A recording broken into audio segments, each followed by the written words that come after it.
Luar biasa. Bravo Kang Deddy Mulyadi. Kalian tahu nggak, bahwa banyak pihak yang tidak setuju, kalau anak yang nakal dibawa ke barak militer oleh Kang Deddy Mulyadi. Salah satu orang yang tidak setuju adalah Sidul. Kalian semua pasti kenal yang namanya Sidul. Dia adalah Gubernur Jakarta. Dul tolak kirim pelajar ke militer ala Deddy Mulyadi, kata Sidul. Tawuran Jakarta cuma berebut ikan sapu-sapu. Banyak masyarakat yang mendesak Pemprov DKI Jakarta ikut mengirimkan pelajar nakal ke barak militer, seperti Gubernur Jawa Barat Deddy Mulyadi. Mengingat kenakalan remaja seperti tawuran masih kerap terjadi di Jakarta. Menanggapi itu, Wakil Gubernur Jakarta Rano Karno Sidul mengatakan, setiap provinsi memiliki permasalahannya tersendiri. Menurutnya, Jakarta masih belum membutuhkan kebijakan pendisiplinan anak berbasis militer. Ya kalau kita sih belum melihat sampai itu, tapi tentu saja setiap provinsi mempunyai problematik masing-masing. Kalau dilihat dari ukurannya Jawa Barat, mungkin dilakukan itu. Kalau di Jakarta belum sampai seperti itu, ujarnya.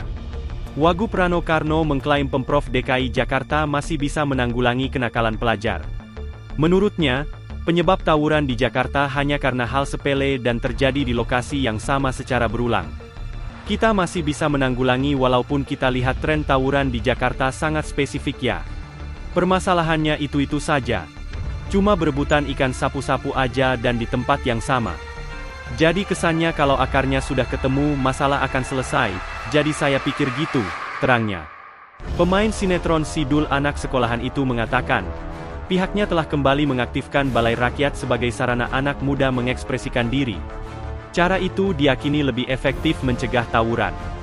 Sebetulnya ini bukan masalah peran keluarga, tapi akses orang untuk mengekspresikan diri itu. Makanya kenapa kita membangun Balai Rakyat untuk bisa memberikan ekspresi untuk berolahraga, bisa berkesenian, berkebudayaan, dan lain-lain, imbuhnya. Terpisah, Gubernur Jawa Barat Deddy Mulyadi menegaskan, program pendidikan disiplin berbasis barak militer untuk pelajar bermasalah di wilayahnya merupakan bentuk terobosan. Namun, hal itu harus diuji terlebih dahulu sebelum diadopsi sebagai kebijakan nasional. Ia menekankan, pendekatan ini bukan hanya soal ketertiban, tetapi juga bagian dari pembentukan karakter anak-anak untuk bersikap disiplin. Pelajar yang dikirimkan ke militer juga telah mendapatkan izin dari orang tua. Kalau sekarang itu kami mengajak pada semuanya untuk melihat. Kami mengajak kepada semuanya yang memiliki tanggung jawab terhadap pengembangan dan kedisiplinan anak-anak Indonesia. Kami mengajak untuk datang ke tempat mereka belajar. Itu cara yang terbaik, kata Deddy Mulyadi saat menemui Menteri HAM Natalius Pigai. Deddy Mulyadi klaim pendidikan siswa di barak militer tak langgar hak-hak anak. Gubernur Jawa Barat, Deddy Mulyadi, mengeklaim metode pendidikan bagi siswa nakal yang dikirim ke barak militer tidak melanggar hak-hak anak. Menurut Deddy, metodologi pendidikan di barak militer bertujuan untuk pembangunan kualitas disiplin anak. Hal tersebut disampaikan Deddy setelah bertemu Menteri HAM, Natalius Pigai di Jakarta pada hari Kamis. Jadi model itu siswa dibawa ke barak militer yang kami kembangkan. Kami tadi konsultasikan bahwa tidak ada pelanggaran-pelanggaran yang dilakukan terhadap hak-hak anak sendiri, katanya. Lebih lanjut, Deddy menjelaskan mengenai metodologi pendidikannya yang ia sampaikan ke Menteri HAM, yakni pembangunan kualitas disiplin bagi siswa. Seperti melepas HP, melepas tradisi bermotor, melepas minuman keras, melepas obat-obatan terlarang, melepas konsumsi zat adaptif lainnya yang merusak saraf dan pikirannya, dengan membangun pola tidur maksimal jam 10 malam. Jelas mantan Bupati Purwakarta tersebut. Siswa pun diberi aturan bangun pagi pada jam 4 pagi, kemudian membereskan tempat tidurnya, dan beribadah ke masjid bagi yang beragama Islam. Selain itu, para siswa mendapat bimbingan rohani dari tokoh agama. Setelah itu mereka sarapan pagi, setelah sarapan pagi mereka berolahraga, setelah mereka berolahraga, mereka langsung mengikuti ruang kelas pembelajaran sebagaimana yang mereka didapatkan di sekolah, ungkapnya. Setelah salat zuhur dan istirahat, siswa bisa mengikuti program minat bakat. Dan kemudian maghrib mereka masuk masjid lagi, belajar ngaji lagi, kemudian sampai isya. Dan kemudian nanti mereka makan malam, dan kembali ke tempat mereka tidur untuk tidur malam, terang Deddy. Dedi juga meyakini program pengiriman siswa nakal ke barak militer akan efektif membentuk kedisiplinan dan memperbaiki perilaku pelajar bermasalah di daerahnya. Dedi Mulyadi menegaskan, program ini bukan sekadar hukuman, tetapi sebagai bentuk pembinaan yang terstruktur dan terpantau. Saya sangat yakin 100% ini berhasil.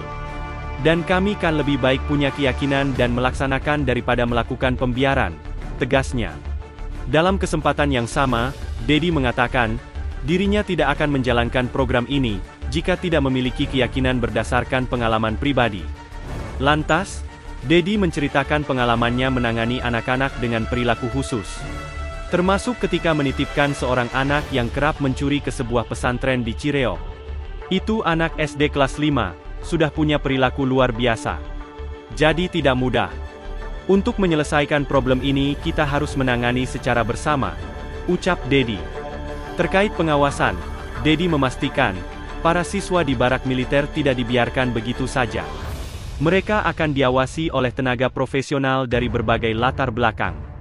Yang piket di situ ada dokter, ada psikolog, ada guru ngaji. Kalau ada indikasi kekerasan, kami pasti melakukan langkah-langkah penanganan. Dan sampai hari ini tidak ada, ungkap Dedi. Menteri HAM, Natalius Pigai, menilai program mengirim siswa bermasalah ke barak militer tidak bertentangan hak asasi manusia. Hal baik yang sedang dimulai di Jawa Barat ini, menurut saya, kami ikut turut serta mendorong, kata Pigai. Siapa tahu kalau Jawa Barat sukses, maka sesuai kewenangan yang dimiliki oleh Kementerian HAM, akan menyampaikan kepada Menteri Pendidikan Nasional, untuk mengeluarkan peraturan supaya bisa menjadikan model ini dilaksanakan secara masif di seluruh Indonesia, imbuhnya. Pigai menegaskan, program ini bukan pendidikan militer, melainkan pendidikan berbasis barak dengan pelatih dari kalangan militer. Hal tersebut, untuk membentuk kedisiplinan dan tanggung jawab anak-anak usia sekolah. Sementara itu, Komisioner Komnas HAM, Anis Hidayah, mengkritik program pendidikan militer yang dirintis Dedi Mulyadi. Program ini, ditujukan bagi pelajar SMA yang dinilai nakal lantas dikirim ke barak militer, untuk dibina oleh tentara agar lebih disiplin. Namun, menurut Anis, anggota TNI tidak memiliki kapasitas untuk mendidik masyarakat. Saya kira selama ini juga TNI tidak memiliki kapasitas, tidak memiliki pengalaman untuk mendidik masyarakat kita, sebagaimana pengalaman lembaga-lembaga pendidikan yang ada di Indonesia. Sehingga nanti bisa terjadi penyalahgunaan dan tidak tepat, kata Anis. Anis menyebut, program pendidikan militer dapat berpotensi melanggar hak asasi, karena tidak sesuai kajian dan prinsip perlindungan anak. Dan mungkin juga bisa berpotensi melanggar hak asasi karena dalam prinsip pendidikan bagi anak di dalam Konvensi tentang Perlindungan Anak atau CRC, Komite Hak Anak, yang juga sudah diratifikasi oleh pemerintahan Indonesia, dan diterapkan di dalam Undang-Undang Perlindungan Anak itu, memiliki prinsip mengedepankan kepentingan terbaik bagi anak. Dan langkah untuk mengirim anak-anak yang dianggap bermasalah ke barak militer, ini kebijakan yang tidak berdasar pada kajian, jelas Anis.